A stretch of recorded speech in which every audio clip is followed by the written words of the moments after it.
Welcome to student dictation. Dictation 5 second बाद शुरू होगा। Ready start. महोदय, पंजाब के संबंध में मुझे यह कहना है कि अभी कुछ दिन पूर्व वहाँ पर भाषा का प्रश्न उत्पन्न हुआ।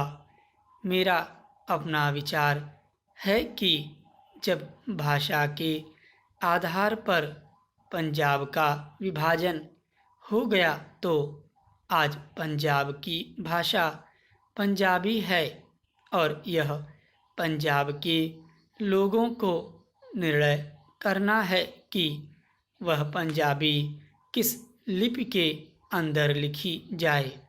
लेकिन एक बात मैं पंजाब की सरकार से आपके माध्यम से निवेदन करना चाहता हूँ कि आज जब पंजाब के अंदर 45% लोग इस प्रकार के हैं जो यह कहते हैं कि हमारी अपनी मातृभाषा हिंदी है, तो पंजाब की सरकार को अल्पसंख्यकों की भाषा को संरक्षण देने के नाम पर दूसरी भाषा के रूप में हिंदी को मानने में किसी प्रकार की कोई आपत्ति नहीं होनी चाहिए। इससे दोनों के संबंधों में मधुरता आएगी और किसी प्रकार के अनावश्यक आंदोलन से हमारा सीमावर्ती राज्य बचा रहेगा। जहाँ तक लिपि का संबंध है, लिपि के संबंध में मैं बलपूर्वक किसी लिपि को समाप्त करने के पक्ष में नहीं हूँ। मेरा विचार रहा है कि देश में अपनी लिपियों को सुरक्षित रखते हुए अगर प्रादेशिक भाषाएं किसी एक सामान्य लिपि को वैकल्पिक लिपि के रूप में स्वीकार कर लें तो देश की अनेक भाषाओं को निकट आने में बहुत बड़ी सहायता मिल सकेगी।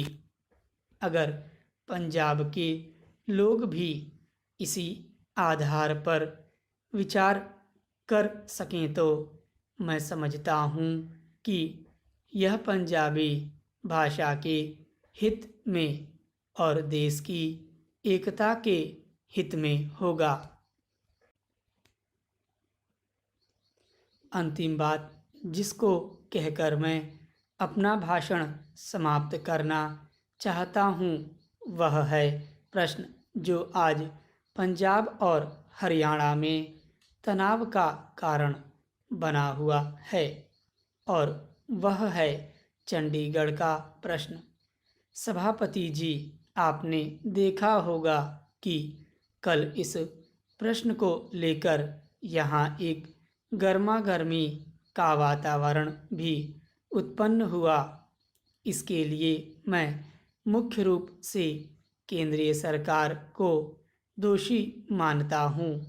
सरकार की अपनी आदत है कि जो इस प्रकार के विवादास्पद प्रश्न होते हैं उनको लंबा टालने की इसकी प्रवृत्ति बन गई है। सरकार सोचती है कि अगर कोई प्रश्न लंबा टाला जाएगा तो लोग भूल जाएंगे और अंत में तनाव स्वतः ही नहीं रहेगा। इतिहास इस बात का साक्षी है कि जिस प्रश्न को सरकार ने टालना चाहा, चाहे मैसूर महाराष्ट्र की सीमा का विवाद हो, गोदावरी या कृष्णा के जल का झगड़ा हो। महोदय, पंजाब के अंदर चंडीगढ़ का झगड़ा हो, सरकार ने जिस झगड़े को टालना चाहा वह झगड़ा और अधिक उग्र रूप लेकर देश के और सरकार के सामने आया। इसलिए मैं चाहूँगा कि इस सरकार को आगे के लिए यह परंपरा डालनी चाहिए कि जब भी इस प्रकार के कोई प्रश्न आए तो उन प्रश्नों पर दृढ़ता से विचार किया जाए और तत्काल उनका समाधान किया जाए। वर्षों तक उन प्रश्नों को लटकते छोड़ लोगों को आपस में संघर्ष का अवसर नहीं देना चाहिए। मैं आपसे निवेदन कर रहा हूँ कि जो राष्ट्रीयकरण के समर्थक हैं वे भी राष्ट्रीयकरण को साध्य नहीं मानते।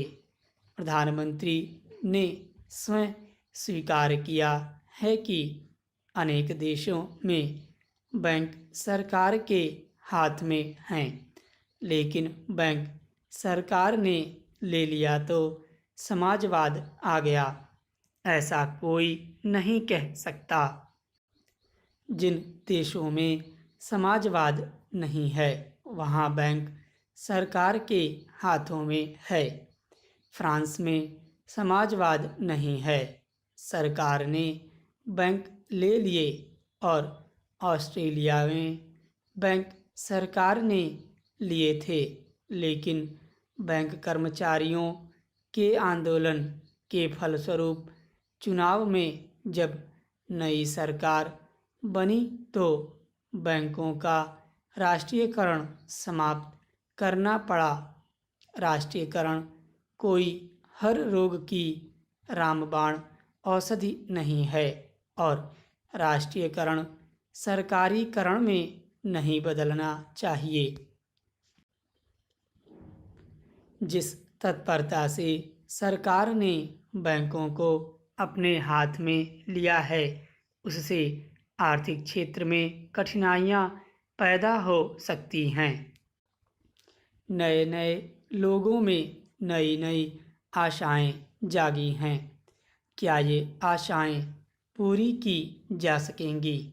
अगर ये आशाएं पूरी नहीं की गईं तो उनके परिणाम भयंकर होंगे। सहकारिता के क्षेत्र में हमने लोगों में नई आशाएं जगाई हैं। हमारा तंत्र उसको पूरा कर पा रहा है। समाजवाद मात्र इरादा नहीं है। इरादे अच्छे हो सकते हैं, नेक हो सकते हैं, लेकिन जिस मशीनरी के द्वारा, जिस तंत्र के द्वारा वह इरादे व्यवहार में लाने हैं, अगर वह मशीनरी भ्रष्ट है, अगर वह तंत्र अक्षम है, अगर जनता के प्रति उनके हृदय में सहानुभूति नहीं है, तो फिर राष्ट्रीयकरण भी सहकारिता की तरह से एक बदनाम चीज हो जाएगी।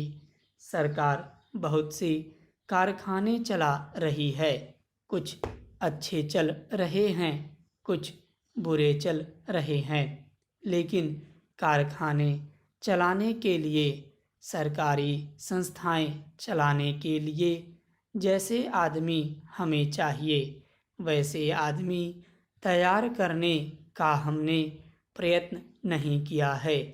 सार्वजनिक उद्योगों को सफल करना सरल नहीं